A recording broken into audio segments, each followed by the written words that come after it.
I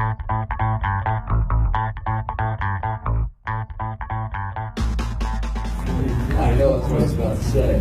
So Jack actually started at the public defender's office and then spent some time in Wilentz. And since 1982, he's operated his own practice in New Brunswick. He's one of the lawyers that you know, if he's at the courthouse, he's probably trying a case. He is a trial lawyer.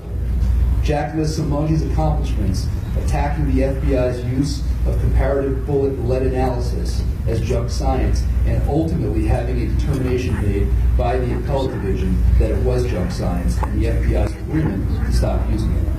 Jack was recognized by the New Jersey Law Journal as Lawyer of the Year in 2009 for his use of Oprah to pursue discovery, and discovery that had been denied to him by the courts in a criminal case. Jack's a hard charger. He fights for his clients, and he's what you think of when you think of criminal defense attorneys who are going to court to get the result of justice for their clients. So for that, we recognize Jack.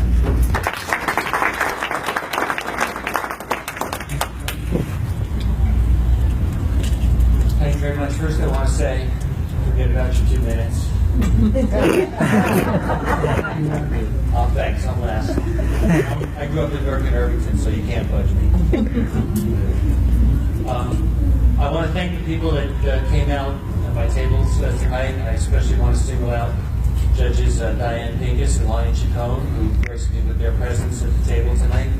I want to take time to thank the 3 members of the Criminal Practice Committee that nominated me. This is Carlos Diaz-Cobo, Cherie Pittsburgh, and Joe Benedict. To Joe, I only have to say, what took you so long? I want to thank my 3 amigos, my non-combatant civilian friends, Alan Rothschild, Cecilio Johnson, and Andrew April, for coming out tonight.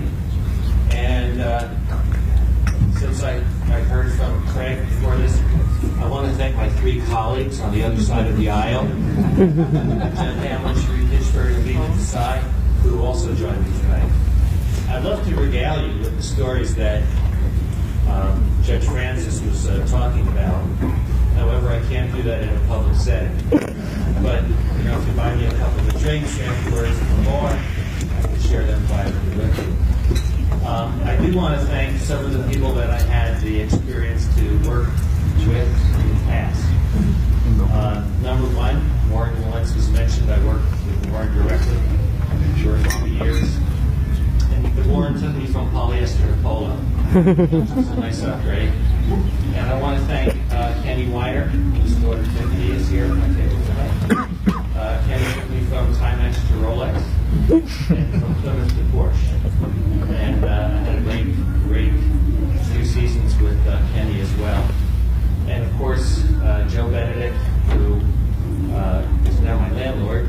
I want to thank him especially for letting me lease with him. And he's been my friend for over 30 years. And of course, I want to thank Ronnie Wright. Ronnie was my first office mate. He was downstairs, I was upstairs at 77 Patterson Street in New Brunswick. And Ronnie would always call me about 4 o'clock on a Friday. What are you doing? I don't know, Mom. What are you doing? I'm not doing anything. What are you doing? I'm not doing anything. So, you know, he was the one that would get the weekend started with me earliest at 4 o'clock on a Friday. Started earlier.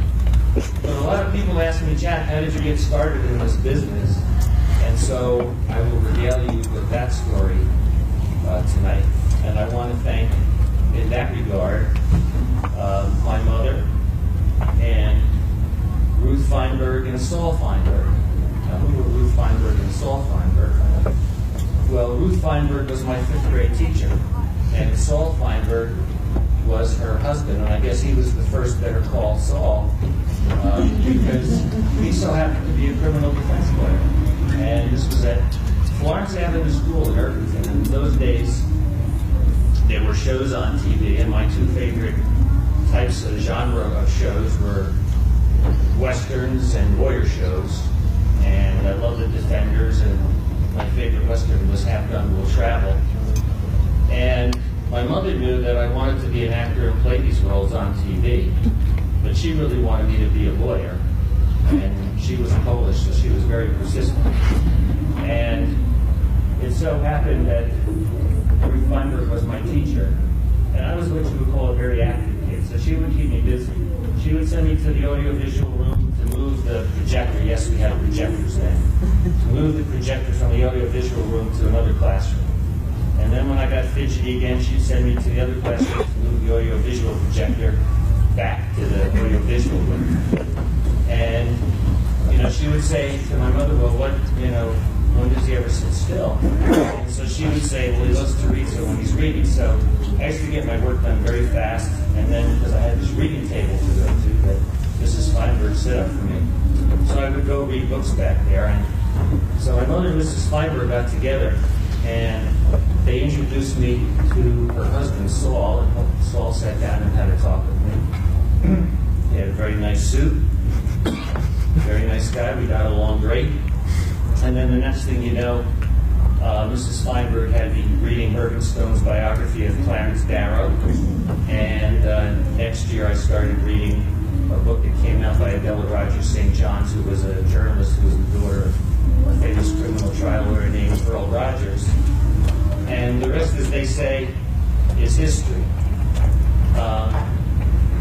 I've had great experiences doing what I do. I love doing what I'm doing. I love people. I love representing people. I love being in front of juries. I love going to court. The business end, not so much.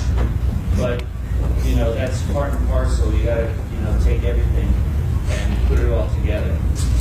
So I can say that for 40 years of practicing law, I've been doing that is my destiny to do. I've been doing that which I love to do, and I'm doing that which I still live for today. So thank you all for